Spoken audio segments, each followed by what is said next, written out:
Jason Faulkner, aka Shop Weasel.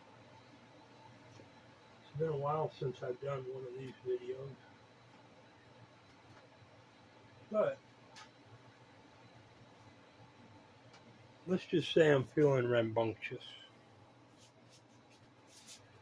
I feel like I'm being crushed, stalked, pressured, artificially defeated by the system and the conditioning of the people, if they're even real, because of the utilization of advanced technologies through an endless tyrannical government pumping trillions yearly.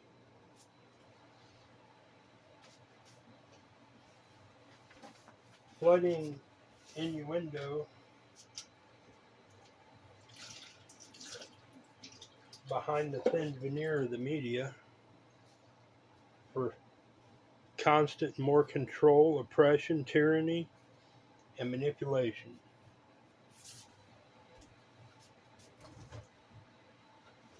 None of us can really say what the government knows or does or has. We can only speculate. But this isn't a video entirely assaulting the government entity. This is a video, while I get my coffee, for gain. To shine a little potential on myself and what I'm willing to speculate on and daring enough to do or consider. So you guys seen all my advents. It's getting pretty dark.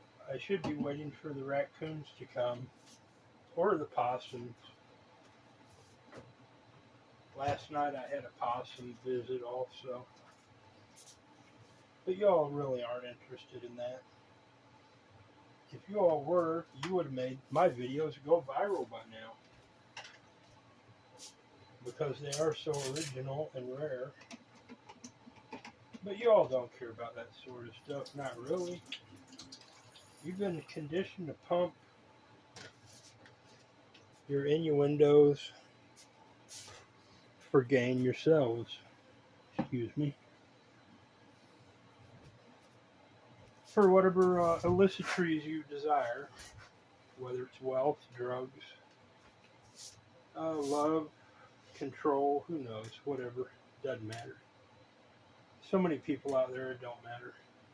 So much technology out there, I don't even think it matters. They went askew with so much and have elevated their capabilities to where they sublimate telepathies, holographical inputs. Yeah, they can fool a person very easy. They do it all the time. They fool us in other ways too with the judicial system. I mean, you can't be a judge unless you're a lawyer and a DA. Those are the totally corrupt people that they won't even let in to be of that profession unless you pass secret approvals of, are you corrupt enough? You know, stuff like that. Whatever, that's not why I'm here. I have to rely on my own forts of talents, my strengths. Science is one of them. Elite engineering is another, but let's talk science. Yeah, I seen a segment in a popular old rock and roll song talking about Lucy, the spacecraft, and everything is so chock full of misinformation. We don't know what they were capable of 100 years ago or 50 years ago. But I can tell you this much, there has been an advanced entity and enterprise encompassing all of it all along. So we got to take that into consideration too. And the higher the power, the more elusive and secrecy it is enshrouded in. At some point in the echelons of everything, the things we think of just don't matter. The only thing that becomes important once you reach a certain elevation of a powerful awareness and composition that makes you that powerful, your mindset changes and the goals do too, and the focus is on endurance and longevity. You know, its mission parameters of existence easily slips from us down here to what we think is important, money, life, this and that, to a very narrow step up above us, an advanced mindset or process, an advanced schematic that's existing. It probably is aware of all these things, but these things down here, it focuses on other agendas that are way in the future and getting us down here into that future. I believe that we are recombined back into everything as we pass on. It's like this computer's components, or this component. If this is you, when you die, these components will be removed and recombined for the next advent, whether it's bird, fish, this computer, or tied into this computer, a bird or fish or monkey, or the amoeba, the microscopology of everything. You know, we've got universes of microcosmology within us, and all those things work in synchronicity.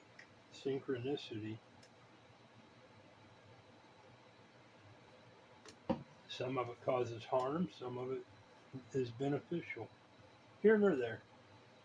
I'm just rambling, but I have an ideal, and I think about this every so often, about the universe. And I have a philosophy that Jupiter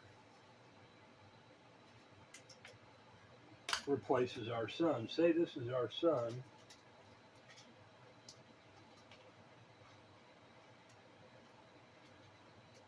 And this bead here is Jupiter. We don't want to lose it. Let's see if we get it to sit somewhere steady. There we go. This is our sun. This is Jupiter. And you got all the other planets. Well, I have a theory that an event happens as the sun gets depleted, because it is a consumable, because its role is to penetrate through space, punching a portal for the rest of the system to be drug along, because mass is, you know, like this computer top. It's invisible, and it's neutrino based, but it's there. So there's so much of it. When you put a sun up against it moving, you better have some force behind it, and power and energy. So it's a consumable. It's being used up by the action of moving through something that isn't moving, a stationary object, space.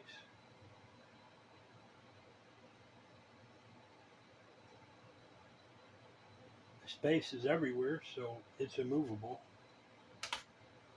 It's not immovable. It gets moved with something as big as the sun going through it, but it's a consumable. It's getting used up. So what will happen if the sun gets used up to us in our system? We can't go through space anymore. We're locked in a stationary, immovable event. But through ingenious mechanics, Jupiter is a super collector, and it collects other planets and debris and whatever that we pass through by in a controlled fashion, not just by happenstance. because the sun is destroying everything in front of us, and it's always moving ahead of us. Well, as it gets consumed, it's synchronized in a growth of Jupiter. Jupiter's been collecting all this stuff in sync with the sun and its consumability, its predicted consumable lifespan. Jupiter is arming itself to replace the sun. At some unknown point, when Jupiter moves where the sun is, whatever happens, happens, whether it incorporates the sun into itself or the sun just gets obliterated or whatever, who knows? That's sort of an impossibility to know. But when that does happen, Jupiter goes through some changes. And what happens with Jupiter is it has to be from this size to this size. And the sun is this size not because of physical mass, but because of an energy process that this tiny Jupiter has been occurring for a very long time. So what happens is when Jupiter pops its cork and becomes a sun, now here's my point, now pay attention very closely. Everything on Jupiter burns and boils immensely and eventually blows apart because it's still going under a fusion process that's super condensing everything that it needs to be this sun, super compressive. And it's getting hotter and hotter, and what happens is it blows its mantles off of it. And when it does, I predict and theorize that several things happen. Number one, our asteroid belt is made.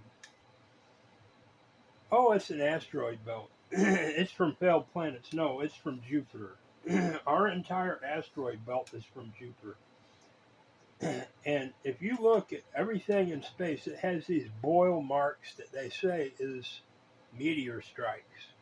I don't believe that. It's the one singular event of Jupiter transforming itself into a sun, and something happens to where a new Jupiter comes out and starts the collection process again, growing in conjunction with the new sun, which was the old Jupiter. Well, something new will replace where Jupiter was, and it'll start the process again. Not only does that happen, but I theorize that everywhere we look in space, we have been, and it leaves an image of an X-ray, a perspective of where we were and what we were when it was left in space. And that was accomplished by this transformation of Jupiter replacing the sun.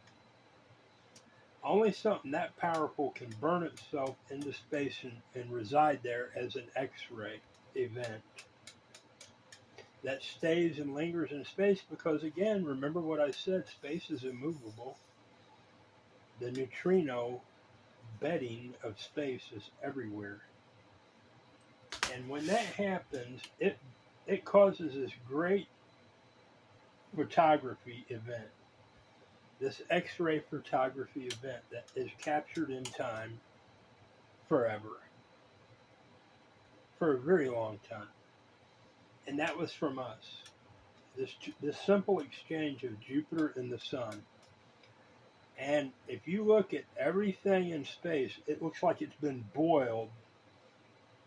These space rocks that they examine and show pictures of, like with Lucy traveling through space, taking pictures of the asteroid belt, well, that was part of the unused mantle, the unneeded mantle that it took for Jupiter to grow into a sun over a period of time. But when it went through that process, it got so heated to be that huge sun, and so many mechanics were in effect, it boiled its surface off and left it as the asteroid belt, and it might have ejected some of it into space or wherever. Who knows?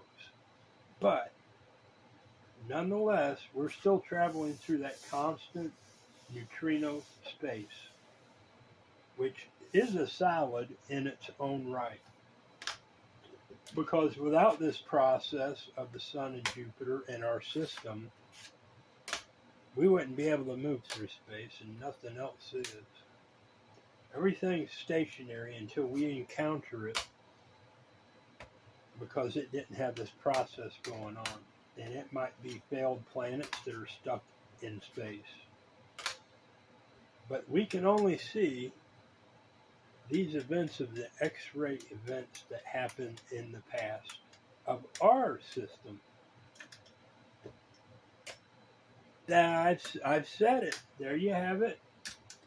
Now, when this does happen, it shoots us out into this neutrino to the next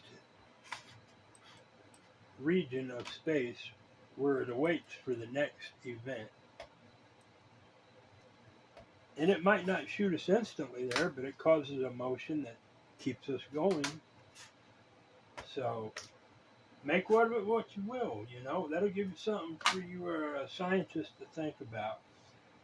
A whole new philosophy to train your quantum mechanics experts on to theorize about. This is Jason Faulkner, aka Shop Weasel, with the most headiest thing I ever thought of, but I've been thinking about it for a long time. Hope you enjoy my video.